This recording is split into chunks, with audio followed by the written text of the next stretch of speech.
¿Qué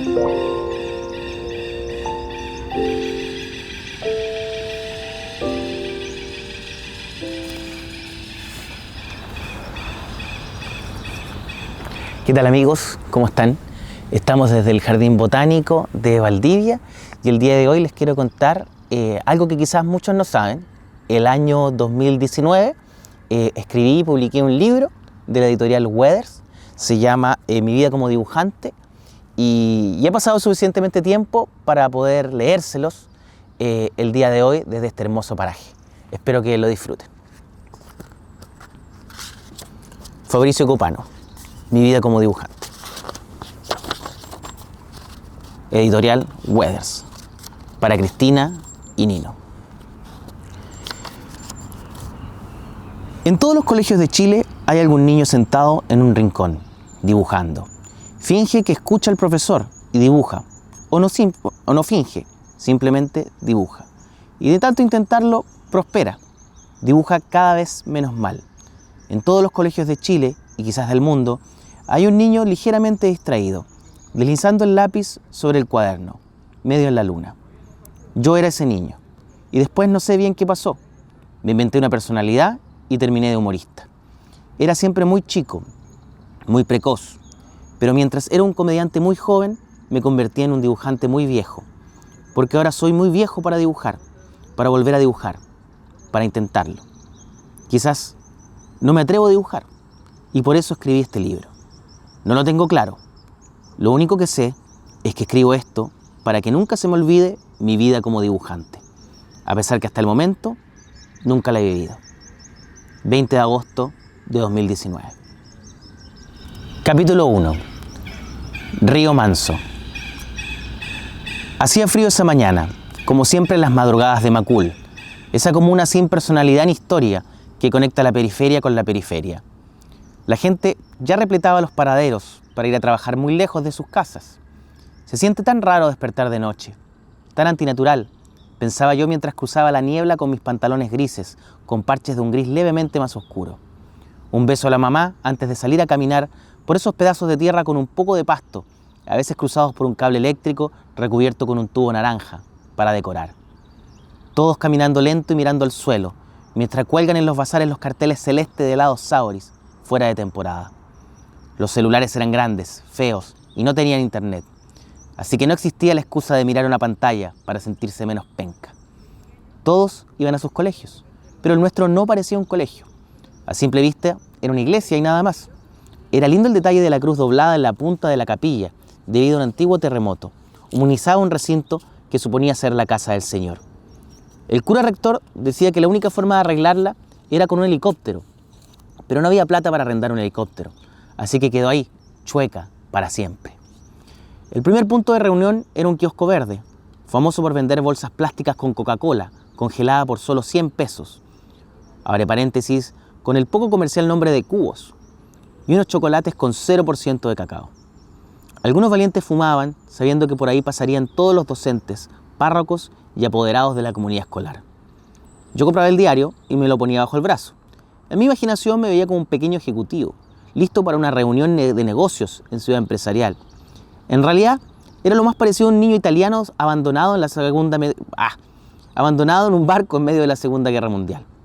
Al entrar, un lobby con imágenes de Don Bosco y Domingo Sabio, mártires de la congregación salesiana a la cual el Liceo Camilo Ortúzar Montt pertenecía y supongo todavía pertenece.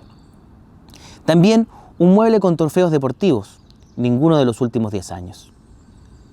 Adentro se veía un patio gigante, mucho espacio para el deporte, en contraposición una biblioteca escueta, en donde lo más pedido eran los libros compilados bajo el título Condorito de Oro. Los alumnos, todos hombres, debíamos formarnos en 2 líneas perfectas cada mañana, separadas por un brazo de distancia y mirando fijo al inspector, que daría el mensaje diario de adoctrinamiento llamado el Buenos Días. El director no era una persona estable. Se había intentado teñir el pelo varias veces y el resultado era un mix de colores difíciles de describir. Tras un par de avisos de utilidad pública y un automático Padre Nuestro, cada uno partía a la sala a empezar la jornada escolar. Yo estaba contento ese lunes, porque un vecino de la villa me había prestado un cómic donde Batman se enfrentaba a Drácula, e incluso en un momento Batman se transformaba en Drácula. Y tenía muchas ganas de leerlo. Llegué a mi puesto en la sala atrás en una esquina. Mi mochila roja, sin embargo, ya no estaba sobre la pequeña mesa que me había autoasignado a principios de año.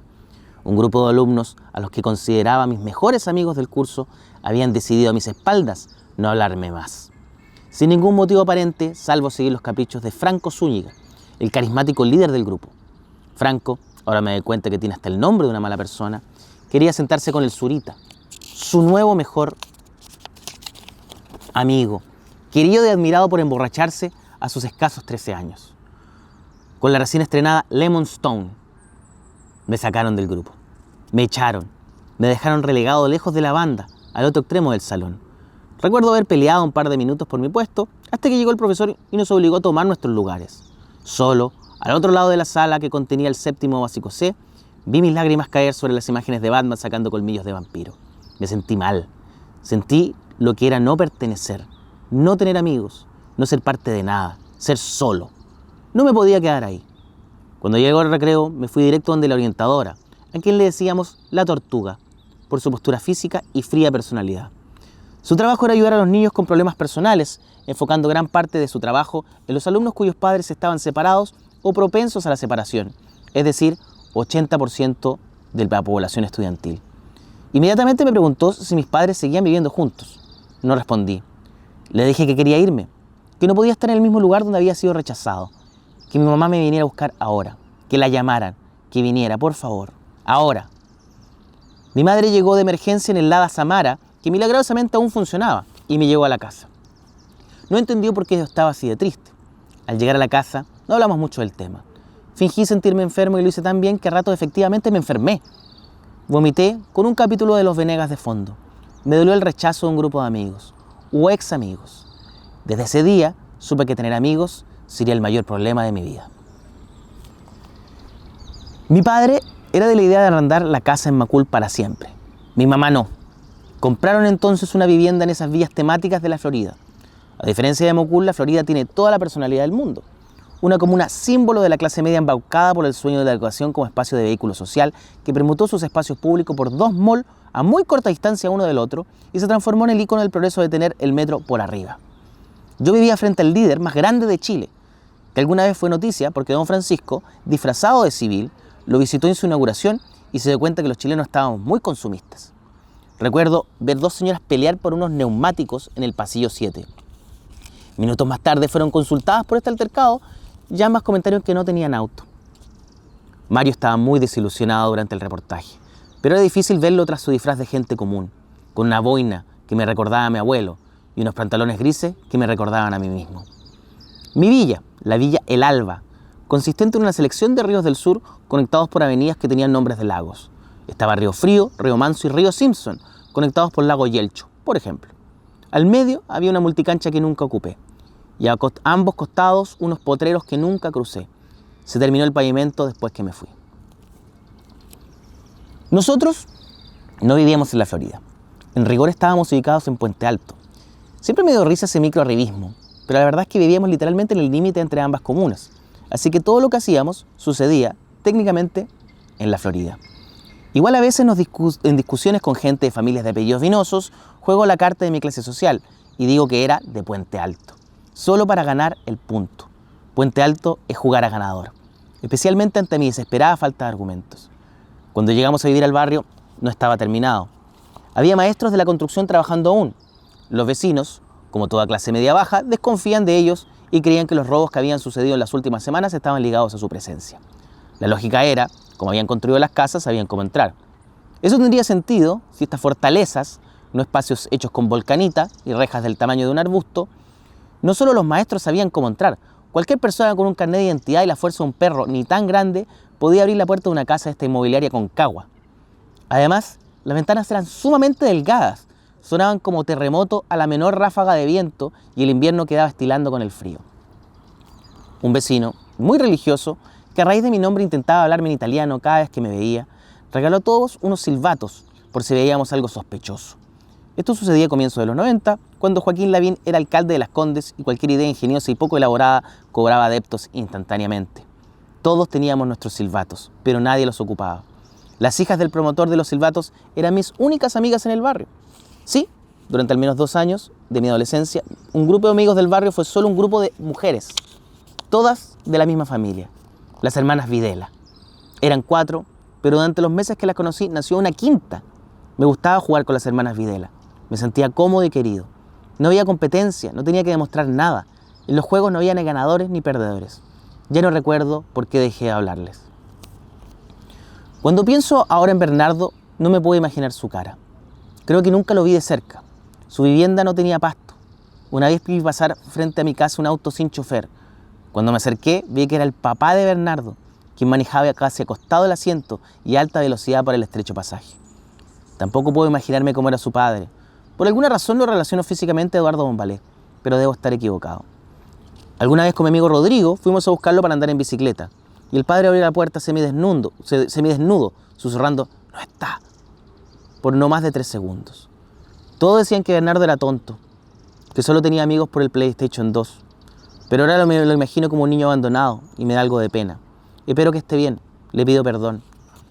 Alguna vez me preguntó cómo podía arreglar su computador ya que estaba muy lento. La verdad es que yo no sabía cómo hacerlo, pero no quería desilusionarlo. Le recomendé que lo dejara apagado por 2 meses y cuando lo prendiera iba a estar en perfectas condiciones. No entiendo aún por qué mucha gente veía en mí un erudito de la tecnología. Quizás fuera porque la caja del computador que mi padre compró estuvo en el patio abandonada por un buen tiempo. Inconscientemente se me consideraba un hacker, pero yo no quería hacer eso, aunque no sabía lo que quería hacer. En la escasa esquina de la cuadra siguiente, color verde musgo, vivía un dibujante. Me enteré que su principal trabajo consistía en colorear la serie de dibujos animados española Las Tres Mellizas, la cual había visto pero nunca con atención. Supe que era un dibujante porque luego de pintar las escenas que ilustraba, las colgaba en el patio, como si fueran calzoncillos húmedos. Su casa estaba muy mal traer. No tenía pasto, todo era café, y lo único que parecía tener luz eran sus pinturas. Él tampoco parecía una persona muy colorida. Era un hombre cabizbajo, golpeado por la vida. Hernán y Hugo eran sus hijos. Compartía la tuición con su ex esposa, por lo cual solo se le veía en el barrio una vez por semana. Me atacó mucho. Ambos eran particularmente pequeños. Seguro que en algunos países de Europa serían considerados enanos. Hernán era el líder, con su distintiva guayabera. Parecía un personaje de la película Carlitos Way, mezclado con el skater norteamericano Tony Hawk. Estaba orgulloso de haberse subido una vez a una motocicleta de su papá y manejado 1 cuadra. Un día tomó mi mano, miró mis puños y me dijo que yo tenía buenos cachos para pegar combos, porque se marcaban buenos cachos, refiriéndose a mis nudillos. Rápido se hicieron amigos nuestros. No había mucho en común salvo la estatura y la relativamente poca distancia en nuestras viviendas. Me gustaba entrar al pasaje Río Manso. Incluso hasta el día de hoy lo hago secretamente al menos 1 vez al año. Mirando la calle desde la avenida principal, se ve una esquina, una casa con ampliaciones. Una casa esquina. Es más grande que la del resto, de 2 pisos y tiene estacionamiento con portón eléctrico. Ahí vivía un joven bien desagradable. Se llamaba Gabriel. Tenía pecas y el carisma del dueño de una tienda de una ropa de diseño. Era bueno para andar en patines y su mamá era una mujer atractiva, con aire precordillerano, que contiene menos polución pero también menos oxígeno. Así que también se le notaba venida menos. Cuando lo conocí, a pesar de una diferencia de edad de al menos 5 años, era el mejor amigo de Rodrigo. Yo primero conocí al hermano de Rodrigo. Era alto, con pelo rubio y buen físico según recuerdo.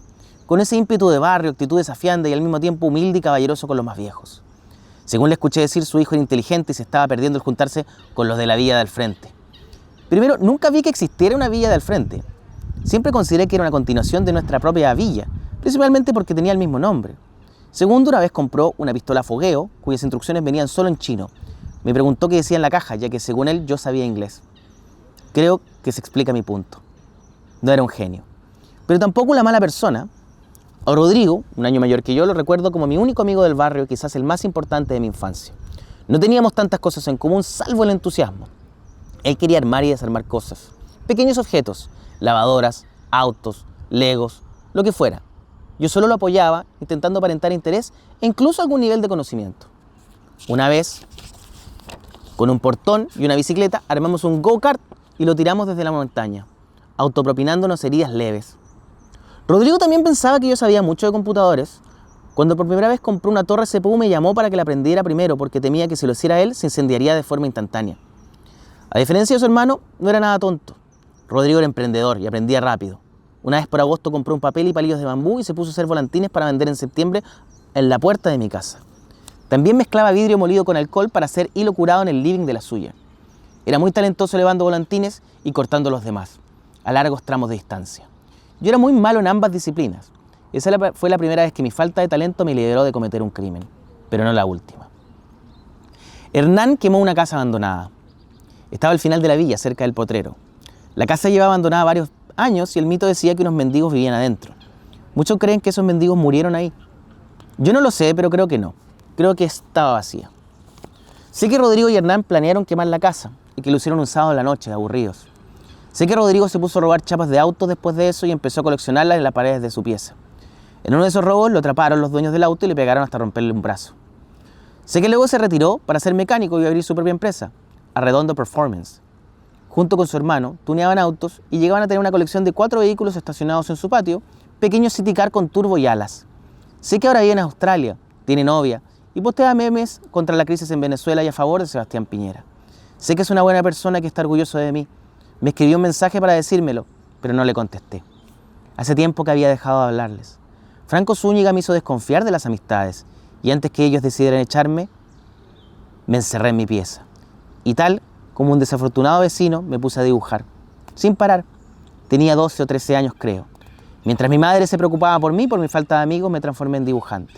Y mientras el fuego se comía una casa a un par de cuadras, yo dibujaba una tortuga gigante saliendo del océano de una isla abandonada. No me arrepiento. Capítulo 2. Jornada escolar completa. Mi padre, Patricio, trabajaba en una mueblería, que ahora es una tetería. Diseñaba y vendía muebles de cocina y baño para una empresa que nunca estuvo a su altura. Pero yo sé que disfrutaba estar ahí. Una vez le pregunté si le gustaba hacer muebles. Sí, pero no me gusta la gente que los compra, respondió.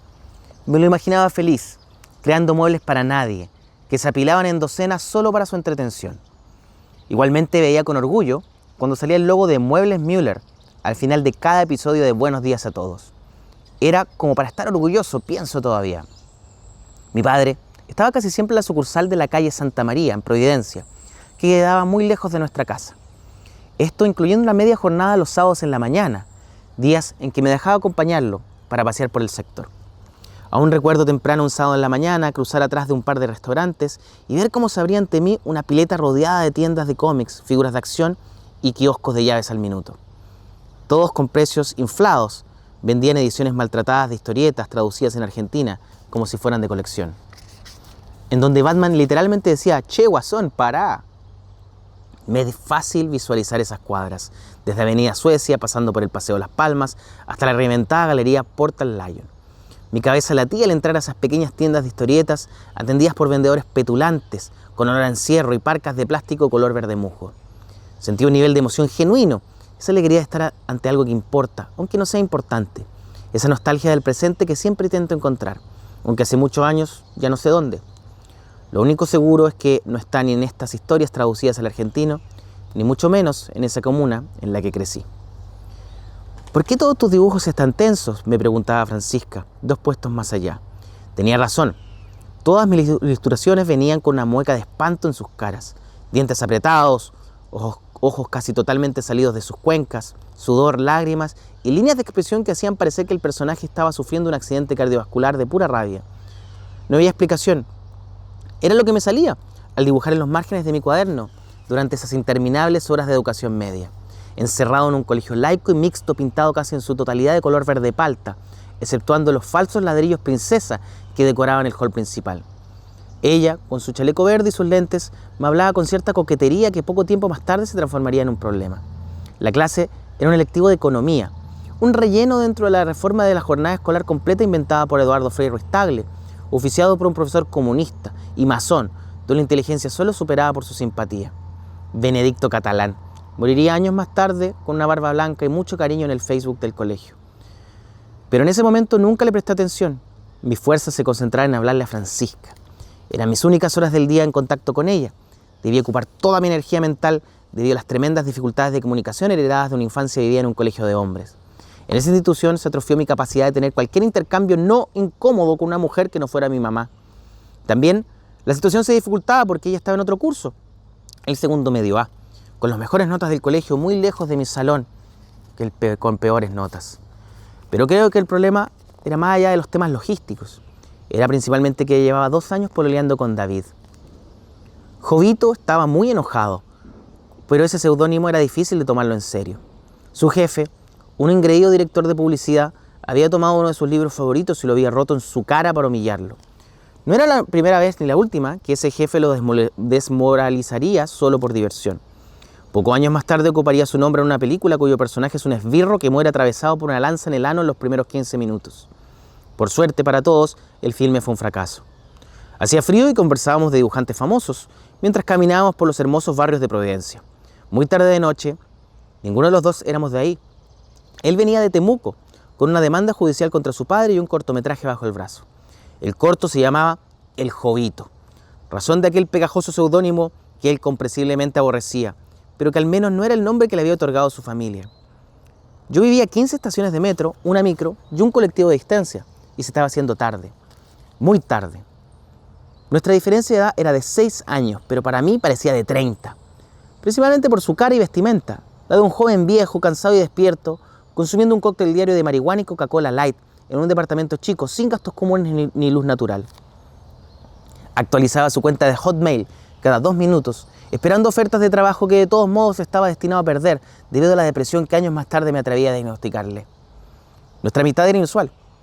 Nos habíamos conocido en un proyecto de libro que quedó en el camino, en calidad de proyecto. Él iba a escribir y yo dibujar. Iba a ser mi primer trabajo. Se hizo una reunión de la casa de un editor. Se planteó un cronograma, fue mi primera carta Gantt y tal vez la última. E incluso se llamó por teléfono a un entintador a quien se le ofreció un pago menor. A la semana siguiente nadie hizo nada y jamás se volvió a mencionar ni una palabra del proyecto. A nadie le importó, como suele suceder. No recuerdo por qué estábamos en esas calles, pero empezamos a caminar de forma compulsiva, hasta que se cerró el metro y dejaron de pasar micros. En ese momento Jovito me propuso un plan sin sentido: caminar en círculos por el Paseo Las Palmas y el Portal Lion toda la noche. Al amanecer, abriría el metro y yo podría llegar directo al colegio. Total, ya estaba con el uniforme, que también era verde palta. Avisé a mis padres que me quedaría en la casa de un amigo, pero mentí. No había casa, tampoco amigo. La profesora de castellano me dijo en los pasillos que era mala idea, pero no la escuché. Francisca y yo teníamos algo. Un domingo me escribió por Messenger, el servicio de mensajería instantáneo más popular de la época, que tras pensarlo un par de días había decidido terminar con su pololo. Mis sentimientos fueron parecidos a los de mis dibujos, una profunda tensión, acompañado de una mueca de alegría y miedo, como la expresión de un cocainómano que se entera que será padre por primera vez. David y sus amigos eran conocidos por ser inteligentes, pero también agresivos. Tenían buenas notas en química en las mañanas y exigentes entrenamientos de taekwondo en las noches. Consideraban que el metal progresivo era música de calidad, que había que tener cierta inteligencia de estudiante de ingeniería de la Católica para entender la complejidad de sus letras, y que era exactamente lo que querían estudiar al terminar el colegio. Los viernes, cuando los alumnos podían llevar sus propias ropas, se paseaban por el patio de tierra con camisetas negras estampadas con ilustraciones de dragones, ángeles y Júpiter. Discutían de bandas como Stratovarius o Sanata Ártica, música que hasta el día de hoy me parece de muy mal gusto. Supongo que ellos me tenían mala de antes, pero cuando David y Francisca terminaron, me apuntaron como el principal y único culpable. Eso me honra y me asustaba por igual. Las semanas siguientes fueron silenciosas. Preferí salir por la puerta de atrás del colegio, por si acaso. En el paradero del fondo me esperaban nuevos amigos como Daniel Coñopán, un fanático de la cultura argentina y la Universidad de Chile, y Diego Umaña, famoso por levantar la teoría de que cuando uno corría, el pelo le crecía más rápido. Ellos fueron los valientes vigilantes que se encargaban de alertar si es que David y sus amigos aparecían para pegarme. Pero nunca lo hicieron. Algo mucho más importante que romperme la cara había sucedido pocas cuadras más allá. ¿De qué equipo son?, nos preguntó una amable prostituta en la esquina de Suecia con Avenida 11 de Septiembre. A eso de las 4:30 de la mañana, rápidamente Jovito respondió: de cualquiera que te guste a ti, y se sentó a conversar. Nunca vi intercambio más triste. Ella hablaba lento, con la lengua seca, sin modulación, con clichés amorosos en busca de clientes, con necesidad de cariño y una soledad a nivel espiritual. Él respondía con una rapidez y agudeza proto-hipster, como si te tratara de una sofisticada muestra de coquetería moderna, una galantería pedante que años después sería juzgada como misoginia. Yo me quería ir, pero nunca lo dije. Nos quedamos un buen rato, quizás 1 hora o 2, sumidos en un diálogo que no iba a ninguna parte, mientras yo miraba los edificios y pensaba en lo lejos que estaba de mi casa, tanto física como mentalmente. Me imaginaba el recorrido que siempre tomaba, como se vería esa hora. Veía el asiento de la micro en la que no me subí, vacío o ocupado por otro escolar, el rayado en la parte de atrás del asiento que no leería. Pensaba en que quizás le había fallado a mis padres. Seguro, les había fallado. Ellos estaban durmiendo en su cama, tranquilos. Pensé que no me conocían, que no tenían idea en lo que andaba su hijo y posiblemente jamás les contaría de esto ni muchas cosas más. Que de ahora en adelante recibirían información digerida sobre mi vida, en conversaciones esporádicas, y quizás le llegarían rumores sobre mis actos, pero la verdad jamás estaría a su alcance. Pensaba en los días soleados de verano, cuando con mi papá hacíamos muebles juntos. Paseábamos toda la tarde por la ferretería, comprando maderas y tornillos. A veces fallaba la medida y media hora más tarde estábamos de vuelta en la tienda, riéndonos. Él me dejaba atornillar algo y yo me demoraba horas mientras él se encargaba del resto. Teníamos la tele o una radio de fondo, por eso me sé todas las canciones de Leo Dan y Leonardo Fabio. Veíamos los capítulos de Venga Conmigo, porque nos gustaban los personajes cómicos que hacía Daniel Muñoz, menos el Carmelo, que nos caía mal, porque venía con el diario de La Segunda. Pensábamos en la oficina de mi papá, que quedaba a 2 cuadras y a la que él llegaría en un par de horas sin imaginarse que yo acababa de andar por ese barrio. Pensaba en quién soy. Bueno, todavía pienso en quién soy, pero al menos ahora lo hago en mi casa. Jovito despertó de su trance porque le dio hambre. Invitó a la prostituta y a mí a su departamento, que quedaba casi llegando al Metro Salvador. Caminamos los tres cuando ya el cielo estaba cambiando de color y los obreros de la construcción salían abrigados para ir a sus trabajos. Entramos al departamento, las luces y el televisor estaban prendidos, como si alguien hubiese estado ahí todo el tiempo. El computador abierto en la pantalla de Hotmail. Jovito tomó 2 huevos e hizo una tortilla. Intentó dar la vuelta y se le cayó al piso. Miró la tortilla en el piso y se vio a sí mismo. Se echó a llorar. Le di un abrazo, abrí la puerta y caminé hacia el metro. Fabián había nacido con una malformación.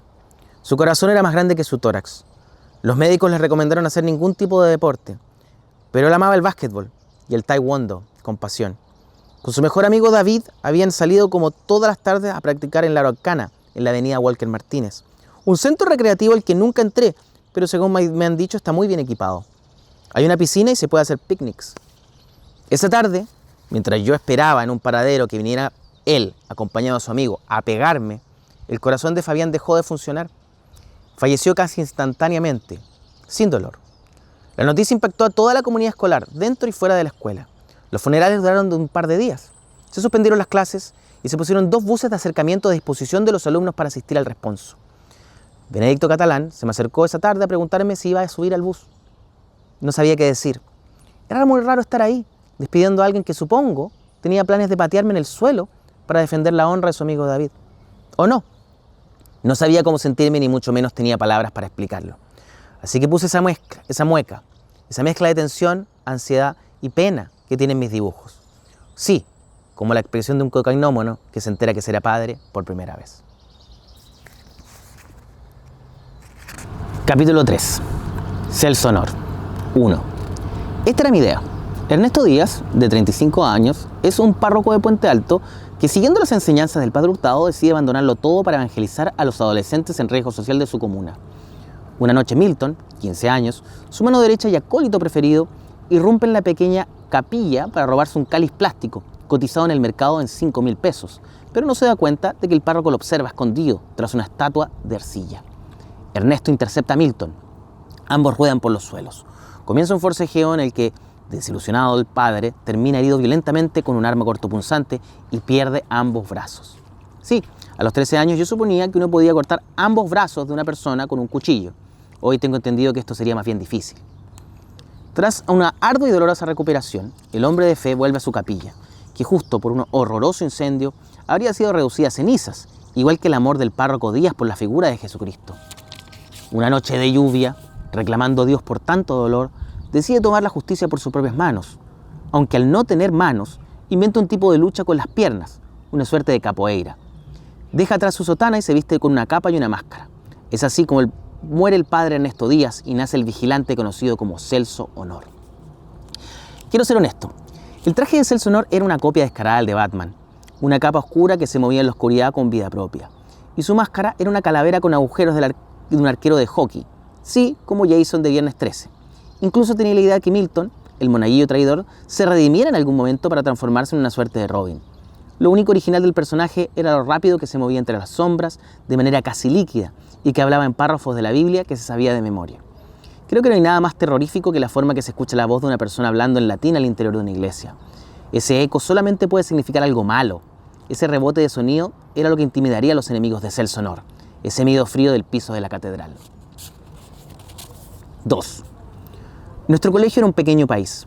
Cada 4 años cambiaban al párroco rector y empezaba un nuevo gobierno.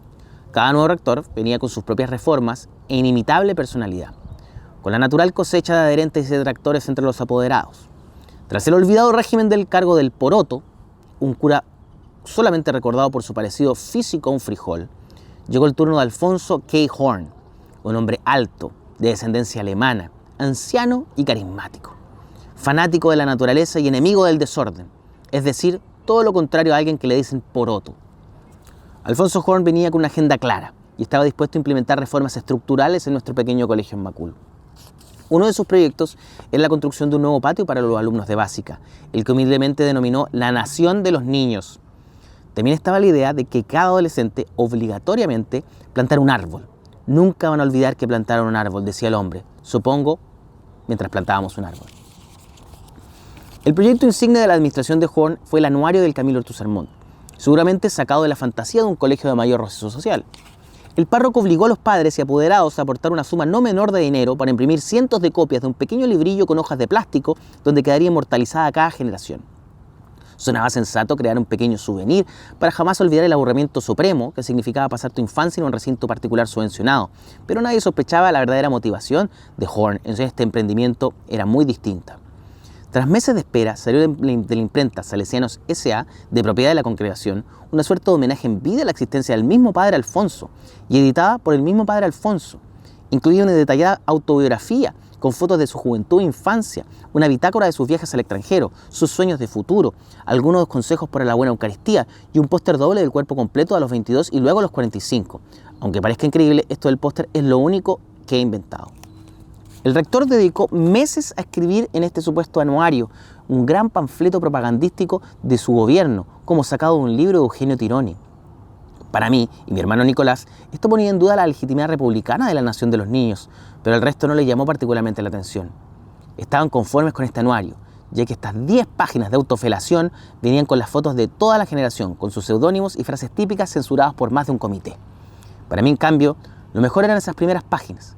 La página 5, de hecho, la más interesante, figuraba una suerte de editorial, manual de principios que pintaba el padre Alfonso Horn como una gran persona, un hombre honesto y luchador.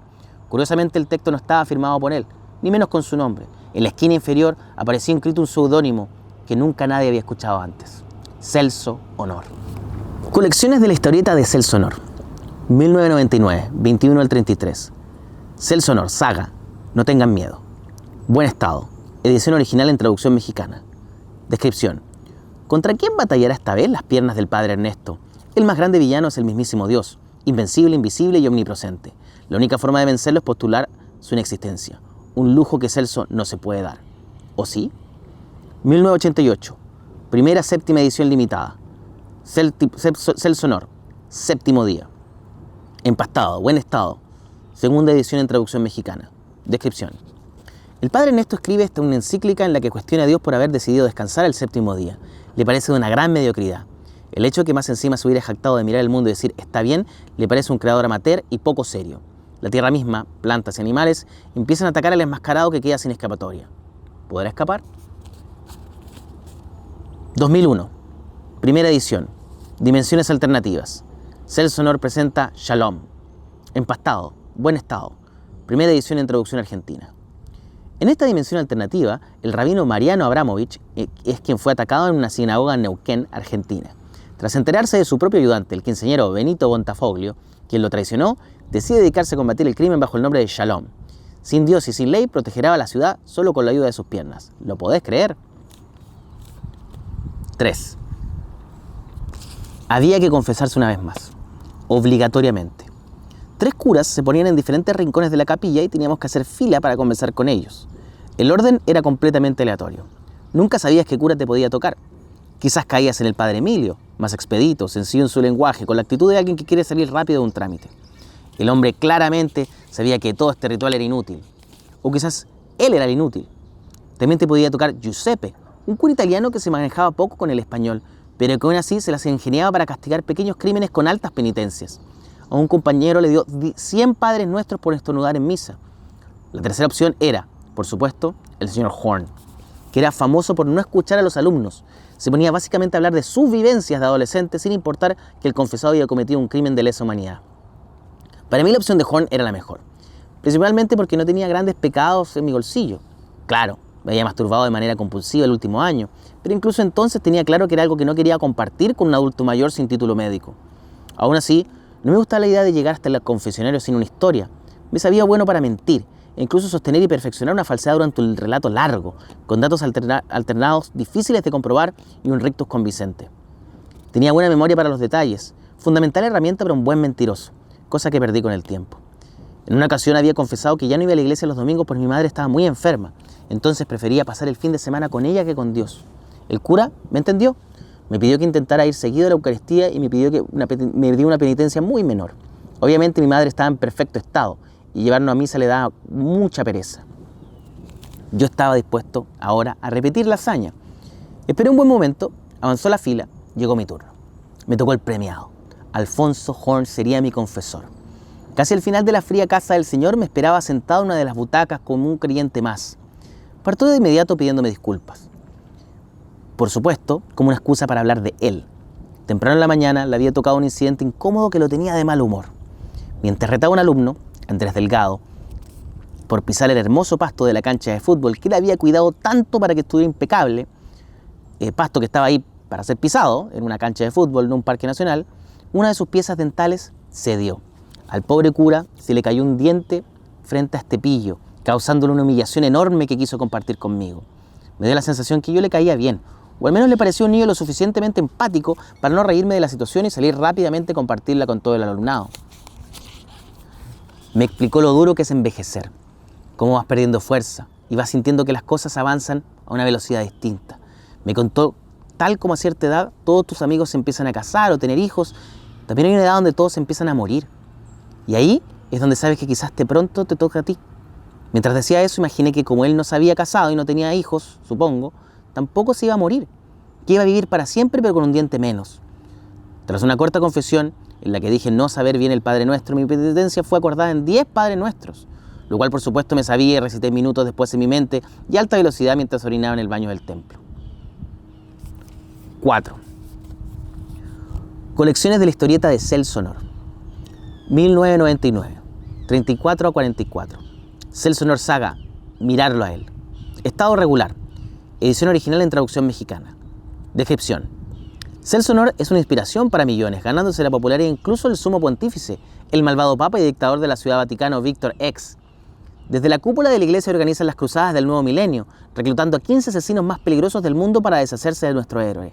Celso tendrá que desaparecer, refugiándose en la ciudad de Valdivia por un par de años. Luego vivirá en Punta Arenas. 2007, 4 al 10. Colección incompleta. Celso Nor, legado absoluto. Te veo en buen estado. Segunda edición traducción española. Descripción. La nueva edición de Celso Nor sobre la fe cristiana empieza a replicarse en diferentes países creyentes.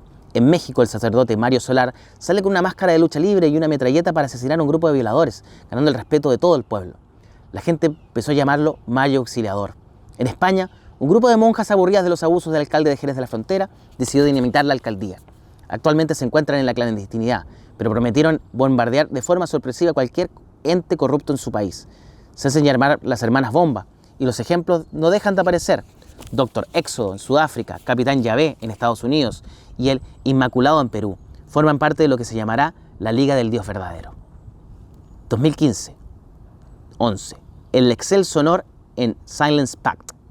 Empastado o en estado, primera edición en traducción argentina. Descripción.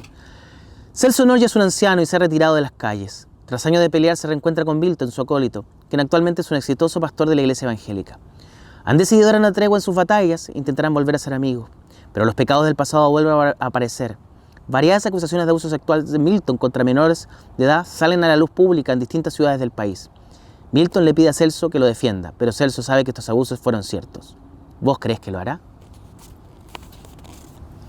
El papá de mi compañero de curso, Daniel Menares, había tenido un sólido año en los negocios, así que como todas las familias de la periferia, en vez de cambiarse de casa más grande, había decidido ampliar la suya muy fea que ya tenía.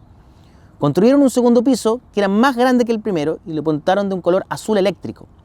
A lo lejos daba la impresión de una gigantesca caja de zapatos que aterrizó sobre una clase de clase media tradicional. Durante la construcción, Daniel estaba jugando con su hermano a las escondidas. Rápidamente abrió la puerta y dio un paso. Sin darse cuenta, al otro lado aún no había nada. La casa estaba lejos de estar terminada. Cayó desde el segundo piso golpeando su cara medio contra el asfalto. Fue llevado al hospital. Durante el traslado vomitó y se empezó a ahogar en su propio vómito. Quedó en coma. Obviamente Menares no se merecía esto, pero es importante dejar en claro más bien que era desagradable. Se jactaba de tener un gran pene, para su edad, el que intentaba mostrar todo el tiempo, especialmente cuando metía un gol en la pequeña cancha de la Liga Intercurso. Además, era fanático de la lucha libre y detrás de las multicanchas, en un inexplicable pajar ubicado junto a la casa sacerdotal, había inventado un torneo donde se encargaba siempre de ganar. Tengo que admitir que yo tuve una escueta participación en ese torneo de lucha libre, personificando a Kid A, nombre en homenaje al álbum de Radiohead recién aparecido. Pero mi personalidad de luchador era bastante cobarde y se limitaba a decir que yo era el principal accionista de la federación y que iba a despedirlos a todos. Aún así, un grupo de alumnos participábamos en algunas peleas que no eran más que una excusa adolescente para frotarse en el colegio de hombres. Menares no entendía bien el juego. Siempre era más violento que los demás. Tenía la manía de insultar al resto de los luchadores ventilando secretos personales que le habían sido confiados en otro contexto. Y el mayor de sus defectos era su gusto por robar. Le encantaba pelarse celulares. En ese momento estaba en una etapa primitiva y pesaban lo mismo que una barra de uranio. Por lo mismo no fue difícil descubrirlo cuando robó 6 celulares que se notaban a lo lejos en su pequeña mochila. Al padre Alfonso esto no le gustó nada. Cuando se enteró, cundió la ira. Así que Menares fue suspendido por 5 días, lo que lo obligó a quedarse en su casa jugando con su hermano a las escondidas. Colecciones de Celso Honor que sí dibujé. 1977, número 3. Celso Honor, Good Faith. Pésimo estado. En inglés, no está traducido en ninguna parte. Primera edición. Descripción. Celso Honor viaja a las poblaciones más pobres del país llevando una buena nueva. Una camioneta de Honor Machine, adaptada por los hermanos Arredondo, 2 mecánicos de buen corazón, viajará recogiendo los más valientes niños varones sin oportunidad para entrenarlos en un dojo clandestino el que bautizó la Nación de los Niños. Ahí creará el Ejército de la Buena Fe, un grupo avanzado que pretenderá cambiar el mundo. Pero una mala noche encuentra un joven de nombre Daniel vendiendo varios de sus compañeros una poderosa droga llamada pasta base. ¿Será muy tarde para él? 2017, número 12. El excelso Celso Honor en Silence Pack 2, incompleto, empastado, buen estado, primera y última edición. Descripción. Celso Honor termina siendo un cómplice. Es triste pensar en él. El autor de esta obra prefiere no terminarla y desea dedicarse a otra cosa por un buen rato, quizás para siempre. 7. Horn fue removido de su cargo el año 2001. No era culpa que el joven Menares estuviera en coma, pero haberlo suspendido tampoco ayudaba. Lo vi al salir la última vez de la Nación de los Niños cabizbajo, despidiéndose de sus últimos seguidores, vestido como un anciano desempleado por el cierre de las minas de salitre. Aún no había novedades del estado de salud de Daniel, pero tiempo después se recuperó y volvió al colegio como todo un resucitado. Su era dorada se extendió solamente un par de años. En tercero medio se descubrió que vendía marihuana y fue expulsado del colegio. Como siempre sucede en estas instituciones, Alfonso Horn no quedaría cesante ni mucho menos. No hay forma de quedar cesante siendo un cura, tengo entendido. Nunca he escuchado sobre un cura buscando pega. Así que Alfonso Horn fue enviado a Valdivia, a otro colegio, a continuar reformando y contando su propia historia. No supe más de él ni de su dentadura incompleta durante muchos años. Hasta que comencé a googlearlo, para volver a ver su cara, cuando me dieron ganas de escribir esto. Encontré un artículo en The Clinic y un video en YouTube. En ambos defendía a un cura acusado de pedofilia y de aterrorizar a un niño en Punta Arenas hasta llevarlo a la muerte. Horn, con la misma actitud con la que me confesó de niño, explicaba que este padre era muy simpático y que había sido difamado por envidia. Celso Honor finalmente había perdido todas las batallas. El hombre que mató a Condorito. San Gerardo no sale en el mapa, pero no importa, sé de memoria cómo llegar. Aunque lamentablemente solo por la ruta de la carretera antigua, la que ya nadie ocupa. Esa que pasaba por el Salto del Laja y que genera un mini taco cuando los autos paran a mirar la cascada. El camino es fácil, hay que llegar a un semáforo en la entrada de Los Ángeles, en el Biobío, donde hay una Virgen María resguardando noche y día cautelosamente una Pronto Copec. Luego, virando a la izquierda, hay que manejar 16 kilómetros sin iluminación, ni señalización, ni pavimento, hasta dar con un pueblo que, más que un pueblo, es una calle. Esa calle, con sus ríos congelados y sus polvorientos caminos de tierra, fue el escenario de todos los veranos de mi infancia. El mapa del sector a comienzos del milenio era más o menos así. La entrada estaba el local de doña Enriqueta, una mujer mayor que monopolizaba la economía del barrio con el único bazar donde era posible comprar helados y galletas, vencidas en muchas ocasiones. Existía el mito que, debido a las altas temperaturas, un día había atendido a todos sus clientes con los pechos al aire, liberando sus pezones mucho antes de que fuera un gesto de tendencia mundial. Unas cuadras hacia el interior estaba la casa de mis abuelos maternos, la verdadera razón para vacacionar ahí, don José y doña Sonia. José Vera fue un honorable profesor y bombero de baja estatura, conocido por sus alumnos como el Chico Vera. A pesar de su notorio parecido físico con Pinochet, fue exonerado en dictadura. Mi abuela, Sonia Poblete, siempre cariñosa conmigo, era famosa por su frialdad y la manipulación emocional hacia sus hijas, según entendí años más tarde. Vivían en una versión rural del departamento que habían tenido tiempo atrás en la rotonda Rodrigo de Araya, en Ñuñoa, el cual fue el epicentro de las fiestas de Año Nuevo y el primer lugar en que consumí alcohol cuando a los 4 años mi mamá me dio a probar champaña con helado de piña. Amaban el campo, mucho más que la ciudad. Acarreando una estantería gigante de vidrio, en la que destacaba un plato con la cara de Juan Pablo II y una bailarina de flamenco de un tamaño de un arbusto, se mudaron a un terreno de media hectárea en la que criaban gallinas, a veces vacas. Solamente 3 cuadras más allá, cruzando un sendero conocido como el Camino del Diablo, vivía mi tía con mis 2 primas y su actual ex marido, mi padrino, un campesino de buen corazón llamado Pedro Romero. Quiero detenerme en Pedro. Para mí es la viva imagen de la encarnación del sur de Chile y quizás la persona más enigmática que he conocido. Al llegar a San Gerardo, a finales de los 80, recién casado y lleno de energía, decidió construir un hogar para su familia con sus propias manos. Se pensó que era una locura, no solo por lo sobrehumano de la tarea, sino también porque al terminarla se dio cuenta de que había olvidado construir la cocina.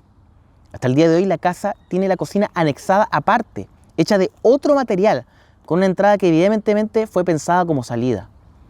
Así es como mi padrino ha vivido su vida de razonamientos complejos, quizás porque posee un solo ojo con el que maneja una camioneta semidestruida porque se le cayó el río años atrás. Otros rasgos notables: quedó estéril tras orinar en una cerca para comprobar si estaba electrificada. Efectivamente lo estaba. Se le chamuscó el pelo tras la explosión de un baño rural que construyó en medio de su rancho, que detonó tras ser alcanzado por las llamaradas de una quemada de pastizales que él mismo había iniciado a metros de distancia.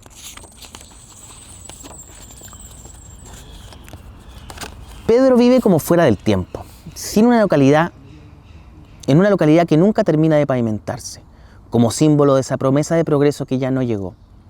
No hay romanticismo alguno en su figura, con su odio intacto al comunismo internacional, razón por la cual a su esposa, en vez de decirle mi amor, le gritaba comunista. Deambula por su campo sin miedo a nada, como un personaje rechazado de un cuento de Gabriel García Márquez, una víctima del realismo mágico, destinado a enfrentar la decepcionante cosecha del mes, sin nunca enterarse que por culpa del cambio climático jamás volverá a repuntar. Cocina. 3 cuadros. Cuadro 1. Yayita va vendada muy emocionada mientras Condorito la guía. Yayita, ¿ya puedo ver mi sorpresa? Cuadro 2. Condorito le saca la venda a Yayita. Condorito, ahora sí, sorpresa. Ambos están en una cocina sin muros ni techo. Hay una cena romántica servida sobre la mesa. Yayita se decepciona. Yayita, Condorito, ¿por qué sacaste los muros de nuestra cocina? Condorito, tú dijiste que querías salir a cenar. Plop. Cerca. 3 cuadros. Cuadro 1. Llega un genio con un pelo erizado al bar donde está Condorito. Condorito, un genio, ¿qué te pasó? Un genio. Lo que pasa es que vi un cartel que decía cerca electrificada. ¿Y qué hiciste? Un genio. Me acerqué. Plop. Exonerado. 3 cuadros. Cuadro 1. Coné llega a clases. Habla con Yuyito. Coné, Yuyito, ¿dónde está el profesor? Cuadro 2. Yuyito, no sé, Coné. Dicen que fue exonerado. Coné, ¿qué significa eso? Cuadro 3. Yuyito. Los exonerados políticos son personas despedidas de su trabajo por razones políticas durante la dictadura de Augusto Pinochet, y la ley incluye despedidas entre el 11 de septiembre de 1973 al 10 de marzo de 1990. Plop. Era uno de los sueños de mi vida. Cuando se volvió realidad se transformó en un trabajo y como todo trabajo evolucionó paulatinamente en pesadilla. La revista Condorito llevaba años viviendo de las viejas glorias, pero eso no me podía importar menos. A mediados de los 2000 seguía siendo una revista fundamental para la historieta latinoamericana y sus chistes sencillos era un espacio luminoso para mí durante las oscuras tardes de mi paso por el colegio. Un cóndor parado en dos pies que junto a su sobrino y su perro viven infinitas e inexplicables aventuras en un pueblo olvidado, en el límite de la pobreza, compartiendo con personajes reales, no animales como ellos, sino humanos, tristes, con falencias y debilidades. Alcoholismo, ignorancia, hambre, mediocridad y prepotencia. Incluso uno de ellos se llamaba Comegato, porque literalmente se comía a los gatos. Si eso no es miseria, no sé qué otro nombre podría tener. Una revista con cientos de ediciones a lo largo de los años en todo el continente y un denominador común: terminar todas sus microhistorias con personajes cayendo de espaldas y de manera violenta exclamando plop. Para mí, esto era un asunto personal. Sentí una conexión íntima con el personaje, inducida por mi profesor de dibujo, el honorable Mario Ortiz, un anciano bonachón que me había enseñado durante 3 años a dibujar, entintar y colorear en un taller municipal ubicado en el segundo piso de la Casa de la Cultura, una hermosa mansión abandonada a su suerte en la comuna de Ñuñoa. 2 veces por semana, y con solo 12 años, me subía con temor a un microbús 430 para llegar a tiempo a clases y sentarme a escucharlo. No había otra opción. Ortiz estaba quedando sordo hace tiempo, pero no quería asumirlo. Así que su truco era nunca generar un diálogo con sus alumnos, contando la mayor cantidad de historias posibles durante 1 hora, lo cual me parecía más que satisfactorio por el módico precio de 7.000 pesos. En uno de sus innumerables monólogos me habló sobre su estrecha amistad con Pepo, el creador de Condorito, y de sus años dorados dibujando algunos personajes de la revista. Ambos fueron compañeros inseparables durante toda su vida, tanto así que, según su relato, en su lecho de muerte, Pepo le pidió que cuidara su legado. «Mantén vivo al personaje, no dejes que fallezca», le dijo antes de morir. Lo escuché con mucha atención, más de la de costumbre. Se terminó la clase, me subí a un bus de regreso a la Florida. Pensé en ese mensaje desesperado de Pepo y lo hice mío. Cuando llegué a trabajar a la revista yo tenía 17 años y el personaje todavía respiraba. La esencia de sus historietas habían sido absorbidas por una editorial mexicana que triplicó el número de ejemplares mensuales, por lo cual todo se transformó en un proceso mecánico, apurado, malhumorado y sin humor. El equipo de guionistas era un grupo de jóvenes periodistas buena onda que a comienzos de los 2000 llevaban proyectos online propios en los que no ganaban un peso, pero sabían que a través de chistes de internet e incluso reescribiendo con distintas palabras guiones ya usados en ediciones de los años 90, podrían cobrar un sueldo que les permitiera arrendar un departamento junto a 4 personas más. La paga era mala, pero por volumen se podía hacer un sueldito. Todo dependía del número de cuadros que fueran aprobados para el editor. 3 cuadros, 7.000 pesos. 4 cuadros, 10.000 pesos. Y el premio mayor, un chiste a plana completa conocido como Las Condoricosas, se traducía en 15.000 pesos líquidos. Todo esto se sumaba a fin de mes en una planilla Excel para luego transformarse en un vale vista a cobrar en la ventanilla del servicio de clientes del BCI ubicado en MacIver con huérfanos. La emoción de dibujar en una historieta tan prestigiosa se contraponía con la experiencia de lidiar con su editor. Mauricio Soto era un periodista desaventajado que en sus ratos libres escribía un blog de análisis de fiestas bajo el patético seudónimo de Benito Beach. Resabio de la generación anterior, quedó flotando en la editorial cuando todos sus superiores ascendieron a medios más serios. Él se quedó ahí, enojado, al ver que justo cuando lograba una posición de poder, y ya casi a sus 40 años, su trabajo había perdido toda mística y lo había dejado atrapado en un liderazgo sin relevancia. Su única alegría era ver a su hijo los fines de semana y le ponía mucho más cariño a la cosecha clandestina de cannabis sativa que tenía en su departamento que al querido personaje creado por Pepo.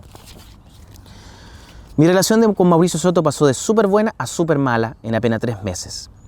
Seguramente influyó la forma poco tradicional en la que fui convocado. Nos conocimos en un asado al que me invitó mi hermano y me encontró simpático.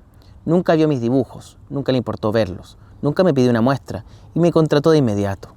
Aún no entiendo cómo me pareció sospechoso, ni cómo yo no le parecí sospechoso a él.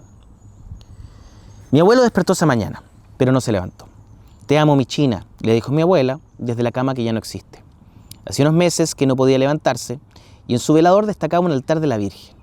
Cuando rezaba tosía de forma intermitente, con esa tos horrenda que duele de solo escucharla. El cura, de la única capilla del sector, le preguntó si se arrepentía de algo. Él dijo que no, con total seguridad.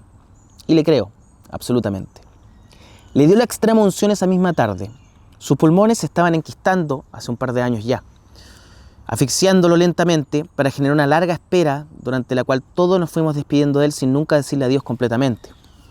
Varios meses atrás me había subido a un turbús para rendirle honores en solitario. Escuchaba un pendrive con canciones de Serú Girán mientras miraba entre medio de esas cortinas de color café con velcros negros cómo me acercaba el nebuloso y congelado terminal. Un colectivo me dejó nuevamente en el corazón de San Gerardo. Nunca había estado solo con mis abuelos, nunca les había prestado tanta atención, nunca me había sentado a escucharlos y nunca volví a hacerlo. Mi abuela me preparaba el mate mientras yo me sentaba en la cama con mi abuelo, junto a sus piernas inmóviles, a conversar. Supo que estaba trabajando por primera vez. Le dije que había empezado a dibujar en Condorito y que se me había ocurrido un chiste pensando en él y su respirador artificial.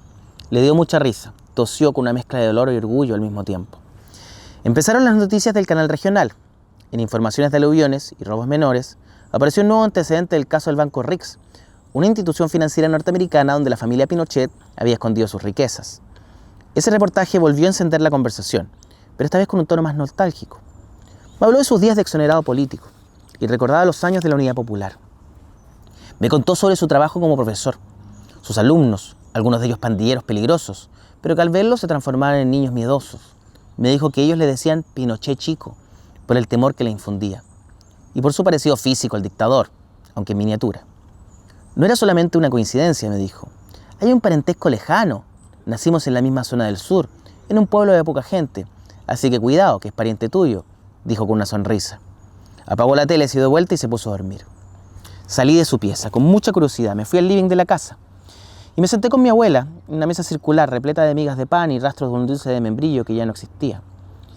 Era de noche, no había luz afuera y el silencio era tal que se escuchaba como los insectos se golpeaban desesperadamente contra las mallas instaladas por mi padre. Jugamos con las migas y tomamos mate nuevamente. Le conté lo que me dijo mi abuelo. Le pregunté entonces si es que mi tata me había tomado el pelo. Necesitaba saberlo. Se rió y me respondió que el parentesco era muy probable, pero que eso no era todo. Por el lado de ella había una conexión sanguínea con Salvador Allende. Ella lo había visto en la casa de sus padres un par de veces.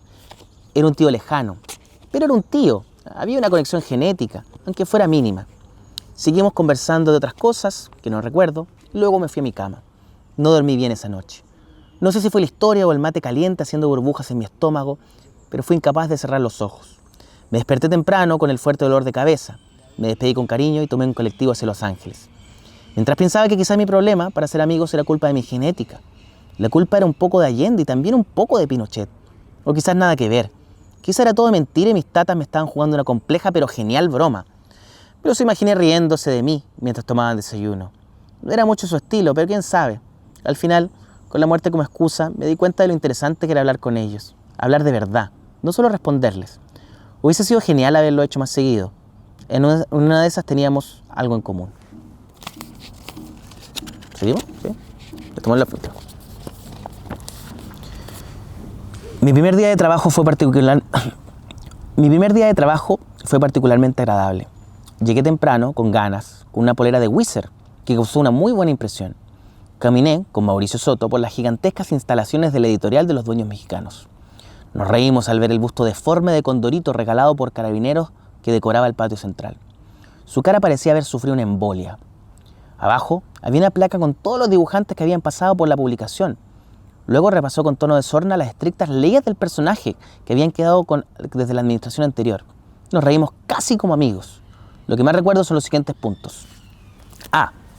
El humor de Condorito es blanco, sano, no se permite el doble sentido grosero, no se involucra en política, no puede ser racista ni ofender credos o manifestaciones religiosas de cualquier índole. B. Condorito jamás debe aparecer borracho.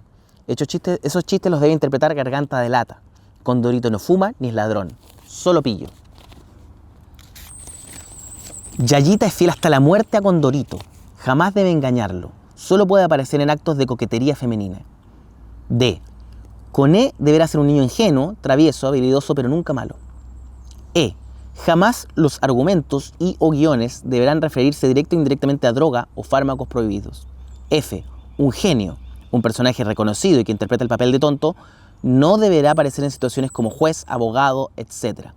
A un genio no se le cae la baba. Firmamos el contrato y nos fuimos a una notaría a poner la huella digital. Hicimos la fila y el notario abrazó a Mauricio. Se cagaron de la risa con un chiste que no entendí y me invitaron a un fan shop. Se conocían del barrio República, donde habían vivido juntos en una casona antigua a la que llamaban el Belafonte, en honor a una película de Wes Anderson. Admito que vomité un poco dentro de mi boca al escuchar esa anécdota. Fuimos en un radiotaxi pagado por la editorial a la fuente alemana de Plaza Italia. Vi a mi jefe manchar su reloj con palta y mayonesa y luego con una servilleta intentar limpiarlo, o esparcirlo en realidad. Segundo después lo intentó con su boca obteniendo un mejor resultado. Los tres nos cagamos de la risa con unos chistes malos que a esta altura ya nos parecían buenos. El notario se fue a la media hora tras una llamada de su señora que sonaba completamente inventada. La llamada y la señora. Por su parte, mi editor se tomó 5 cervezas y me contó toda su vida en orden cronológico. Mi cerebro, cada minuto más perdido, solo registró una anécdota. La vez que una mujer lo traicionó con el humorista Ron Corretes en la fonda del Parque O'Higgins. Lamentablemente, los detalles del relato se me borraron, pero creo que no sería capaz de inventar algo mejor que esa verídica historia. Lo siento. Intenté seguirle el ritmo de la conversación, pero ya a la 5ª cerveza me sentía muy confundido para poner atención y apagué mi cabeza. Lo fui a dejar a uno de los recientemente creados paraderos verdes, con un horrible diseño que parecía una línea de marcapaso cuando alguien está por fallecer. Antes de irse, me pidió un favor. ¿Te puedo llamar en 1 hora? No puedo dormir. Yo le dije que sí, que no había problema. Sonaba todo muy buena onda. Me daba la sensación de que íbamos a ser amigos, que de verdad teníamos muchas cosas en común. Me sentí un adulto, pero un adulto liviano, un poco como yo me imaginaba a Salvador Allende.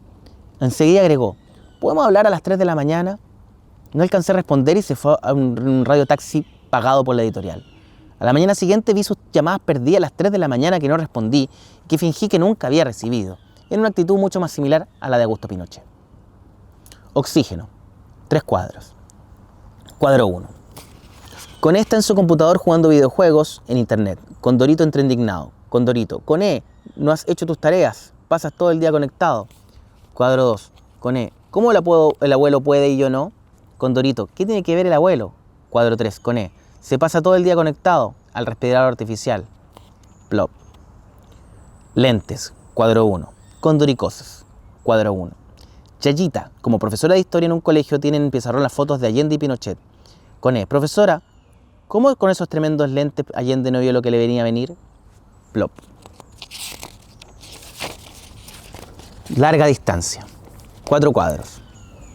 Cuadro 1. Un genio y Condorito están en un bar. Come Gato está de barman. Suena el teléfono. Come Gato al teléfono. Aló, deme un segundo. Cuadro 2. Come Gato. Hay una llamada a larga distancia para un genio. Cuadro 3. Un genio. Larga distancia, pero dile que se acerque. Se hace un silencio en el bar. Cuadro 4. Un genio. ¿Acaso nadie se da cuenta que estoy solo? ¿Acaso nadie piensa que quizás tengo muchas cosas que contarles? ¿Por qué nadie me hace una pregunta? No me siento bien. Hoy me di cuenta que ya no logré ser la persona que prometí que sería cuando niño. A un genio no se le cae la baba. Plop. Había unas sillas de plástico blancas cerca del árbol frente del patio. Ahí estaba sentado casi todo el pueblo conversando en voz baja y triste. Aún quedaban unas horas de sol, pero los colores ya eran un poco más tenues que de costumbre. Como cuando un televisor viejo muestra una película nueva, o como cuando uno se estaciona y llora mucho rato sin parar, y luego intenta seguir manejando como si nada.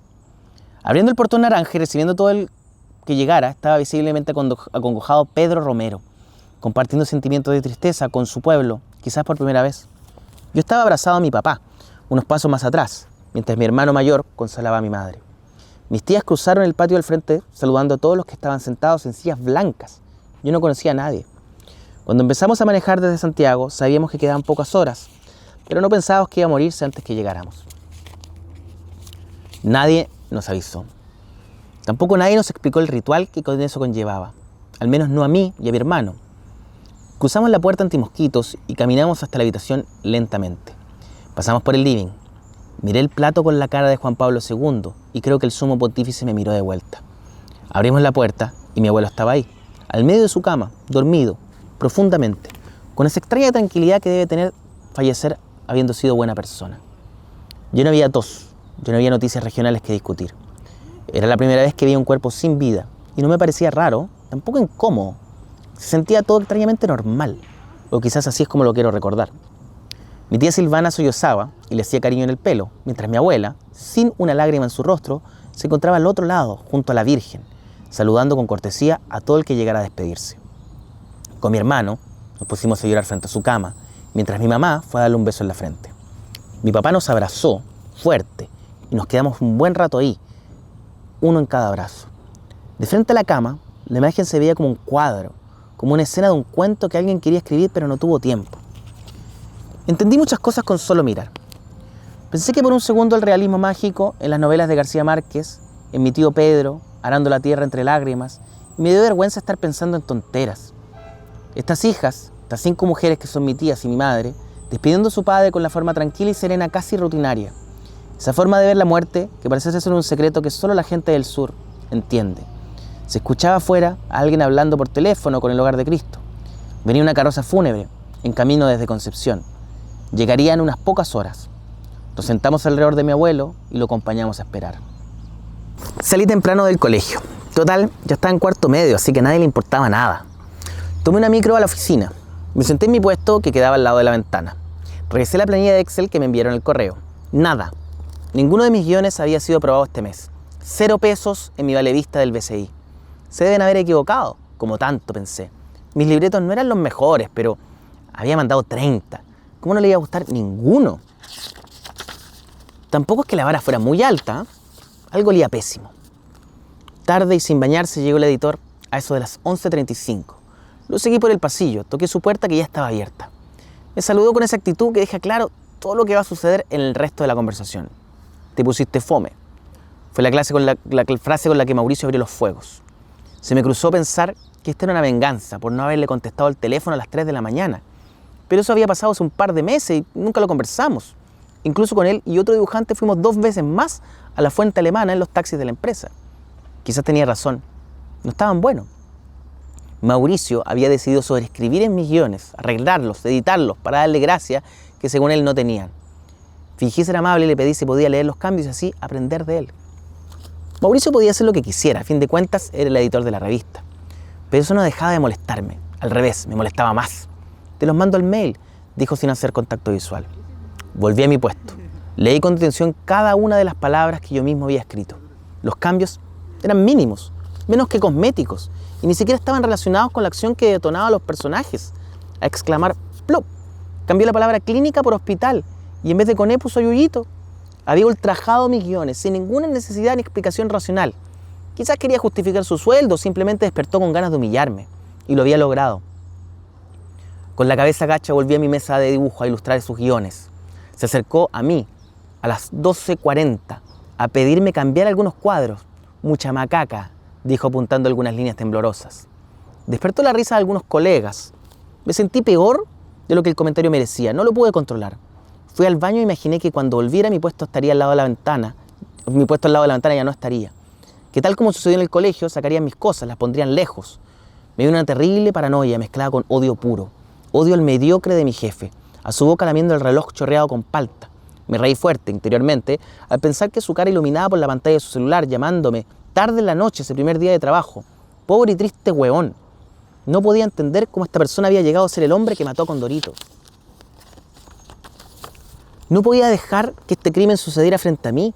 No podía ser cómplice. Y sobre todo no podía que mi anciano profesor, don Miguel Ortiz, fuera cómplice de esto a través de mí. Me mojé los ojos y salí a encararlo. La placa, 5 cuadros. Mauricio y el dibujante se encuentran al lado del busto deforme de Condorito regalado por Carabineros de Chile. Dibujante: Mauricio, mataste a Condorito. Mauricio: jaja, ya está bien que esté enojado, pero no seas irrespetuoso vos, hueón. Cuadro 2. Dibujante: te digo en serio, los chistes están fomes, los dibujos planos. Mauricio: siempre han sido fomes. Cuadro 3. Dibujante: no, Mauricio, ahora está mucho peor, y es porque creo que no te importa Condorito. Mauricio lo irrumpe: pero obvio que no me importa, pues hueón. Mira, te voy a explicar una hueá que hay que entender cuando crezcas. Y esto es solo porque todavía me cae un poco bien. Me importa mi hijo, mis amigos con cuea. Los demás me importa una raja. Esta es una empresa, el dueño es un viejo culiado de México. El perro no es mío, ni menos tuyo. Cumple tu pega. Ándate para la casa, agárrate una mina, no sé. Cuadro 4. El dibujante no sabe qué decir. Empieza a hablar sin saber cómo va a terminar la oración que está diciendo.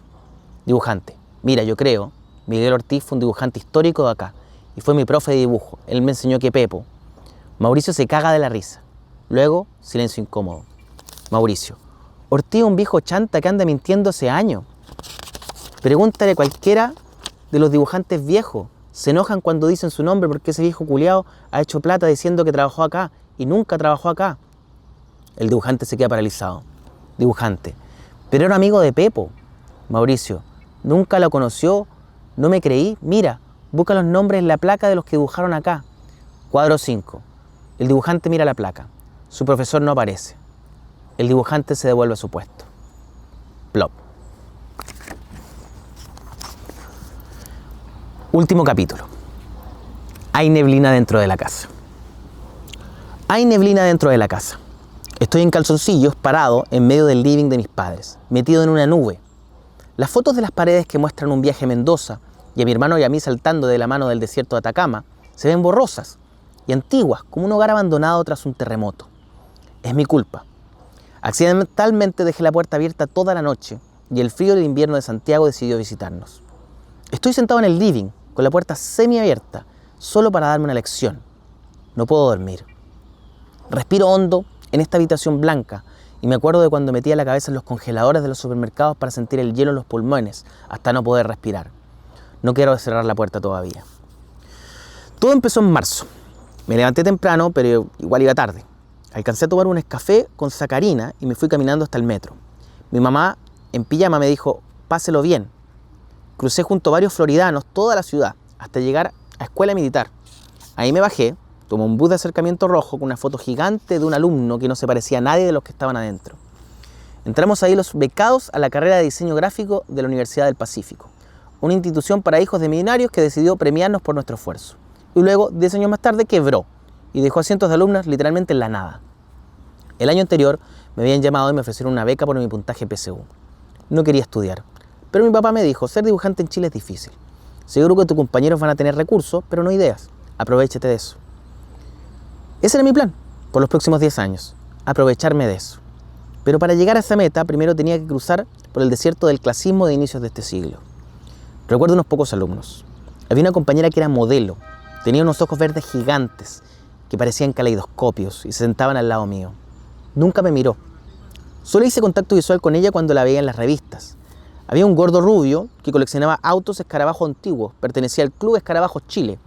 Una vez me llevó hasta el metro y me contó que su papá tenía una amante súper rica, más rica que mi mamá.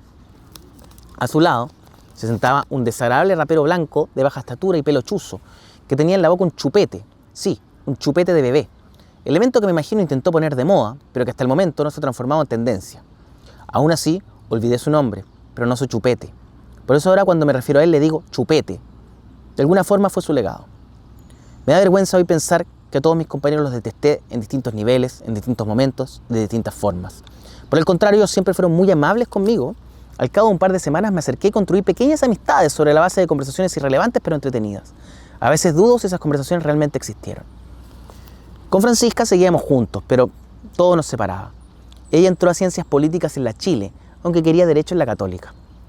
Tenía nuevos amigos que fumaban marihuana en los patios con sus grandes chalecos de feria artesanal y tatuajes con iconografías mapuches, mientras yo me internaba en la confines del pisco con bebida energética y los carretes con casas cuando los papás andan en Europa. Tampoco ayudó a la relación que me confesara que en un viaje de gira de estudios había tenido sexo con un argentino. Aunque eso no fue tan terrible como cuando minutos después aclaró que su infidelidad no era más que una broma del Día de los Inocentes. Alivio, humillación, rabia, todo al mismo tiempo. Ese acto innecesario hizo que de ahí en adelante nuestra relación perdiera seriedad. Seguir juntos se sentía, aunque suene extraño, una estupidez. Las clases en el Pacífico eran difíciles de soportar. No por la complejidad, sino por la irrelevancia. El ejemplo más devastador era el taller de creatividad. Un electivo obligatorio donde una mujer de tez blanca con ropas blancas y aros con pequeños atrapasueños nos enseñaba trucos para potenciar nuestras ideas. Durante los primeros 20 minutos de cada clase teníamos que jugar al dígalo con mímica con nuestros compañeros. No solo asistir a esta clase uno se podía dar cuenta que esta institución estaba destinada a la quiebra. Según decía la profesora, este ejercicio servía para relajarnos y explorar nuestra capacidad de improvisación. No aprendimos nada y nunca me relajé. Creo que incluso algunos profundizaron su falta de originalidad. Muchas mañanas pensé que no subirme al metro y quedarme en la estación los días que tocaba esa clase era lo mejor. De hecho, ahora que lo recuerdo, lo hice una vez. Fue una mañana rara, pero no tanto como las que vendrían. En las noticias, antisocial es siempre un eufemismo para decir delincuente. Mi polola me dijo que me había vuelto un antisocial por culpa de su universidad, refiriéndose a mis dificultades para conectar con mis compañeros de curso. Tenía razón, tenía que intentar algo distinto. Cuando me invitaron a un carrete en la casa del compadre que coleccionaba escarabajos, dije que sí. Invité a Francisca para demostrarle que no era un antisocial, o al menos no uno incurable. Pensé que en el peor de los casos podía ser divertido ir juntos y mezclarnos con el grupo. recuperaríamos nuestra complicidad riéndonos de los cuicos en su propio territorio. 2 polizontes floridanos en el corazón del 5% más rico de Chile. Luego nos iríamos a la casa de mis papás y tendríamos sexo silencioso con preservativo o, en el peor de los casos, con ropa. Llegaron mis compañeros. Chupete se sentó cerca de nosotros y nos saludó con gran afecto. Ya venía borracho, de un carrete triste. Era la conmemoración de la muerte de su mejor amigo, que un año atrás iba corriendo cruzando la avenida Kennedy, había sido embestido por un taxi. Me conmovió su historia. Dejé de pensar en él como el imbécil del Chupete y lo abracé. Minutos más tarde llegó el simpático rubio gordo, dueño de casa, y me ofreció un brownie de marihuana. Comimos los 4, nos cagamos de la risa. Cuando el Chupete y el gordo fueron al baño, comentamos con mi novia que estos niños ricos no eran malas personas. Nos dimos cuenta que habían gentrificado nuestros corazones.